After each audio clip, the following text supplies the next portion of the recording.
எங்களில் பல்லாயிரக்கணக்கான பெண்களை வன்புணர்வு செய்து கொலை செய்தார்கள் சிங்களர்கள். ஏதாவது ஒரு செய்தி நீங்கள் கேள்விப்பட்டது உண்டா? ஒரு சிங்கள பெண்ணின் தாவணி தொட்டான், நிழலை தொட்டான் விடுதலை புரியும் மரபன் என்று நீங்கள் ஏதாவது செய்தி படித்ததுண்டா? இருக்கு. ஒரே வார்த்தையில் எங்களை பிரிவினைவாதிகள், தீவிரவாதிகள், செப்பரேட்டிஸ்ட், டெரரிஸ்ட்னு கடும் கோபம். அங்கே தான் நமக்கு இப்போ பெருப்பும் கோபமாகிறது காரணம் அதுதான். பொழைக்க போன இடத்துல பிரபாகரன் நாடு கேட்டுக்கிட்டு இருக்கான். டேய், ஏன் பூமிடாது பொழைக்க வந்தவன்ட்ட நாங்கள் பறி கொடுத்துட்டோங்கிறதான் வரலாறு.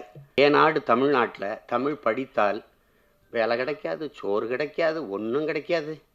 ஒரு நாள் அந்த பள்ளிக்கூடத்துக்கு மின்சாரம் போகாது, தண்ணியும் போகாது, ஒன்றும் போகாது, வெட்டி இருந்துருவேன்.